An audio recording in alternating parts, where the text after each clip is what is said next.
Sabrina 70s comic issue 19. It's nice of Hilda to ask Sabrina if she's dressed warmly enough because it's cold out. Sabrina says she's fine, and Hilda thinks she's making a mistake because there's going to be a cold front.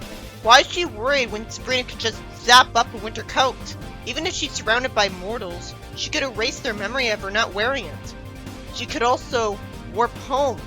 Ambrose takes Sabrina's side, and Harvey tells Sabrina he's going to fight someone. And at first she tells him not to, but changes her mind because he's fighting over her. Hilda warps his scarf over to Sabrina, and she insists on giving it to Harvey instead, saying he's going to battle wearing her colors.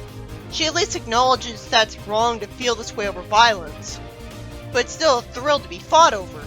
Even if he's guaranteed to lose and get beaten up, you'd think she'd know that by now. Why did a hat with flowers get warped to Harvey instead of Sabrina? That's because her spell said above the scarf. But you still would have been imagining Sabrina wearing it, not Harvey. You'd think Zelda would be more suited to this role than Hilda. But it's good to give her a soft side as an apology for how she's usually portrayed. For the same reason that the hat went on Harvey's head, and he somehow didn't notice it, a winter coat gets sent to him too. So he gets humiliated wearing her clothes and leaves town for 2 days. That's better than him getting beaten up. But I have to wonder why Sabrina didn't insist on watching the fight if she thought it was a thrill to be fought over. She would have prevented this. She would have done her usual shtick of using magic to make sure that he wins. The next story confuses me right away because we see a man playing against a woman in tennis and in a rocking chair. They have separate teams for men and women in sports. Everyone knows that. Wasn't that a thing back in the 70s too? Not to mention him being in a chair would also be against the rules. And I bet the writer knew this and it's just there to make him look bored. But that's not worth it. We would have known he was bored anyways. Then the guy holding the microphone says out of complete nowhere that this might prove that females belong in the kitchen. I'm so confused. Was this normal in the 70s? Because even in this comic, it came out of complete nowhere. So this seems like a story that's going to completely exaggerate things for the sake of a feminist author tract. For some reason, the tennis player says that most women are as bad in the kitchen as in the court. Huh? But that goes against the stereotype. Why would they say they belong in the kitchen if they aren't considered good in the kitchen either? I guess his mother sucked at cooking. So why isn't that explained? Sabrina complains that guys like that make her furious, as Hilda doesn't have her hat on for once. Then out of nowhere, we see a yellow cat meow in agreement with her. He's not even the same exact color as the last cat named Salem. And he's got no explanation for why he can understand her speech. So I'm forced to assume it's the same explanation as in the show, and it's just more realistic because he can't talk. Sabrina unfortunately admits that she got carried away and likes Harvey. Sabrina asks Hilda if they could hex the tennis game. Out of complete nowhere, Hilda says that these matters are best settled without any witch interference. This comic has been hammering the point home that witches hate mortals and are encouraged to abuse their powers. So at this point, the Hilda I know would be encouraging Sabrina to hex the game and would be delighted that she's a real witch after all. But apparently, now logic's gonna kick in and witches are forbidden from interfering with sports. To be fair, that swamped the spy witches with work because the sport would be televised. They have to erase a lot of people's memories to get rid of the evidence of magic. Only if it's too obviously a magical spell though. I'm so confused by his dialogue. Even for a story back in the 70s, I can't help but think this is impossible to believe. Sure, people weren't as PC back then, but I'd still expect TV celebrities to know not to be ridiculously obviously sexist and fear public backlash. This is the 70s, not the 40s. The writer's trying way too hard to portray a sexist character without any kind of subtlety that would make it realistic, so it just takes me out of it. Isn't making the message way too obvious and forced the wrong way to try to convert people? Because if the story's trying to give a message that some people are still sexist and they're wrong, then it's not working because this guy is too fictional. So it's like the impression is, only a fictional character could be this honest about being sexist nowadays. Tennis isn't even known for being a really masculine sport. I want to imagine tennis players that have huge muscles and rippling abs. Women are probably just as known for playing it as men, if more so. This would work much better if the story was about football. It worked better for Harvey, who's already an established idiot, who didn't consider having a fishing rod for Sabrina. Or for Archie, who thought she needed an escort to protect her from a haunted house. Reggie would make a lot more sense for this. Sabrina said she's gonna give a special racket to his female opponent. He gives her stinkweed right before the match.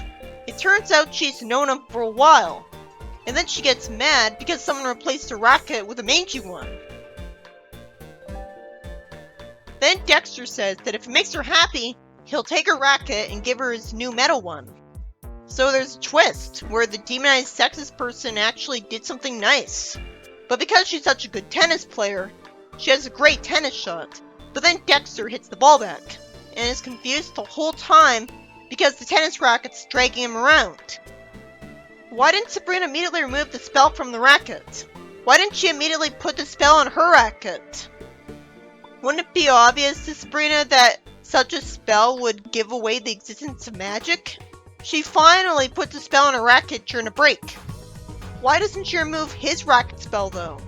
Doesn't she realize that if they're both invincible in the match will go on forever? Which would be really suspicious? Well, not forever, more like as long as Sabrina lets it. If that's not something that'd be punished, then why did Hilda bother in telling her not to do this? The game lasts for over an hour with no one missing a shot. And they're both tired. Wait, is this because her magic's restricted to a beam and the beam would miss a moving target? Well, she could have removed the spell during the break. And she could have frozen them all in time. She could do that anytime she wants to make sure a beam would hit accurately. Hilda says that fortunately, Sabrina used a magic potion that wears out at the sight of a full moon.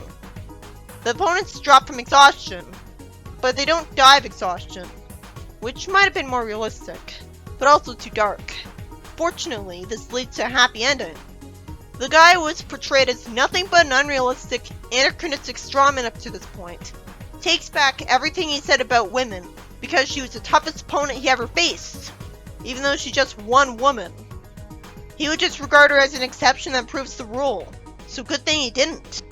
And because she's impressed by him, she kisses his cheek and says she'll clobber anyone who tries to badmouth him. I'm surprised the writer was nice enough to do this for the bad guy after how bitterly he was portrayed earlier. Couldn't the story have worked just as well if sexism wasn't mentioned at all? And he was just really arrogant that he'd win against any opponent?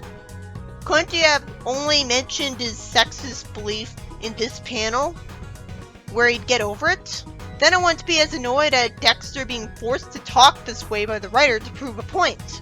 But again, I wasn't around during the 70s. For all I know, sports stars did get away with talking like that and people loved them anyways. But I can't buy that. This is the 70s, not the 1800s. It's not like Dexter is from Saudi Arabia or something. This message worked in American Dad because the message was in an episode there, so it felt relevant immediately. You know the good message wasn't worth it when it annoyed a girl. It's a Captain Obvious S-up, just like the pollution story. So I'm just wondering what the point was. I'm guessing the point was the writer really wanted to cathartically complain about sexism. The strawman's too obvious, and even anyone who agrees with him would just feel insulted that he's being portrayed as the bad guy and stop reading the story anyways. So it's not going to change anyone's minds. The woman didn't get the chance to prove she'd be a great tennis player without Sabrina's help. Sabrina immediately assumed she'd need her help and didn't give her a chance. Maybe she didn't think she needed it, but just wanted to be sure. Of course, it'd be impossible to believe she'd win when Dexter has a magic racket. Dexter only learned the lesson because Sabrina rigged the match. So how is this supposed to teach the audience anything? The only real lesson in the story was that Sabrina shouldn't rig tennis matches with magic. But even then, if she had used common sense, like I was shouting at her to, there would have been no problem. In the comedy page, Sabrina feels sorry for a woman squirming in uncomfortable phone booths.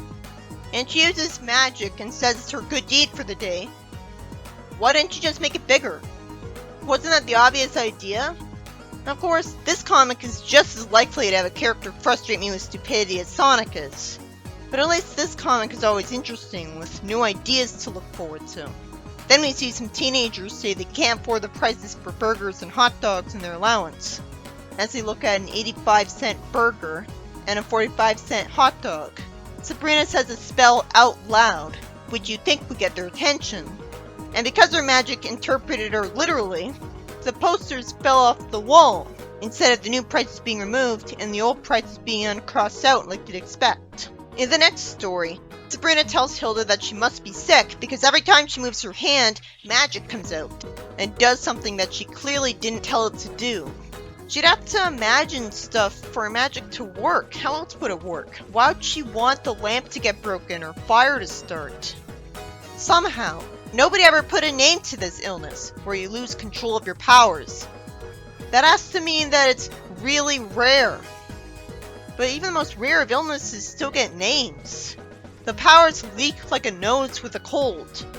I wish I knew how Sabrina caught this when the only witches she interacts with don't have the illness. She didn't go to the other realm. Hilda instinctively tells her to hand her the phone because she's that lazy. So her laziness causes Sabrina to turn the phone into a toy. Hilda said she should have known, at least lampshading her mistake, and magically summons the witch doctor, who fortunately says he doesn't make house calls. I say fortunately because that's more realistic. Good thing he doesn't leave immediately and demand her to set up an appointment first. He loses a bag with his lunch in it, and he casts a spell, which sends the illness out the window. Why isn't the spell in the magic book for Hilda? Why couldn't she have done this? Then it turns out she doesn't have her powers at all. Surprisingly, the story ends with the garbage man getting the powers. You'd think this would be the climax of the story, and we get to see what he was doing with them. But to be fair, it's obvious how the story would end. Hilda would look out the window and instantly get the magic out of him, as well as erase his memory of getting it. That'd just be 2 panels. The story could have been interesting. It would have been engaging if it was explained that she had the sickness because she was cursed by a witch. The first story was about Hilda showing a soft side by trying to zap up winter clothes to Sabrina. And Sabrina arrogantly thought she didn't need them and gave them to Harvey.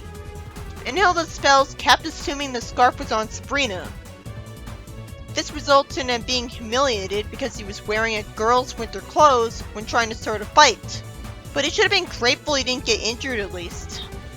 I was so confused that Sabrina didn't follow him to the fight and prevent this from happening. If she was excited at being fought over, wouldn't she want to watch? She always uses magic to protect him. It's out of character for her to not go with him. The second story is a cringy feminism author tract, where a guy tennis player is way too over the top honest about his sexism to be realistic, even in the 70s. Just make us understand Sabrina when she wanted to hex the game so that he'd lose to a girl. I can't help looking at this from a modern perspective. I wasn't a teenager in the 70s, so I can't help but feel like he would have kept this to himself, or gotten fired for it. Even back then, this isn't the 30s, or some other country where things are much worse for women. Then it makes sense. But instead it's so out of place at this point that the message feels forced. It's just an annoying Captain Obvious S-up. It's not like Ambrose casually told Sabrina that he thinks men are guaranteed to beat women at sports without any kind of malice, just honestly stating his opinion. That'd be much less intrusive. It makes sense that he'd say that because he's been around for a long time. She could have wanted him to eat his words, without the message having a ridiculously hateful strawman that takes me out of the story because the writer's too mad to write a character realistically. And the sport should have been football. It'd be easier to understand that way. Maybe it was different in the 70s, but tennis is known for women. Her hexing the game so that the woman would win, how is that supposed to prove her point? She'd win because Sabrina cast a spell. She didn't even get to prove herself.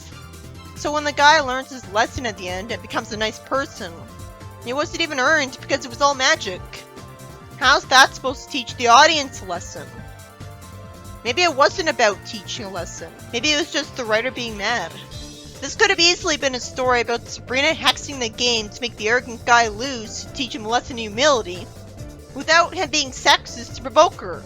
I guess women are allowed to compete against men in tennis, because I just remembered that episode of Third Rock from the Sun where Dick and Mary played tennis against a couple. But that was just a casual game of tennis, not official televised sports. But I don't care about sports, so I don't know about tennis. I know that Bugs Bunny and Lola play tennis against each other in the Looney Tunes show, but again, they're not professional tennis players. The story could have had a woman beat him at tennis after establishing that Sabrina's Earth, while other sports have women's teams, tennis doesn't. I don't know why Hilda of all people was opposed to relaxing a game though. Is she going soft? Not that I'm complaining. And Sabrina was fine with abusing her magic, and Hilda didn't celebrate at all. There's also a story where Sabrina's powers leak like she's got a cold. It's interesting to see a witch-specific illness, but I wish it was explained. Like, maybe a virus got magic surrounding it, or better yet, she was cursed by another witch. Maybe because she's seen as ugly by witches. It could have easily been Della. How would a virus naturally evolve to affect magic, which I guess would exist in nature, because how else did the first witch get her magic? And it turns out the doctor can make her infected powers go into immortal by mistake, after one spell that got rid of the illness. I don't know why that was the end of the story. Hilda could have dealt with that in just a few panels. And every story has no excuse to not have the space it needs, because every issue wastes valuable comic space on what Archie Sonic would call off panels. Thankfully, I'm interested enough in the Sabrina series that I like reading the off panels. At least it gives us more peeks into Sabrina's world. But when the off panels are bad, they feel like worthless crap because they don't have actual story to them.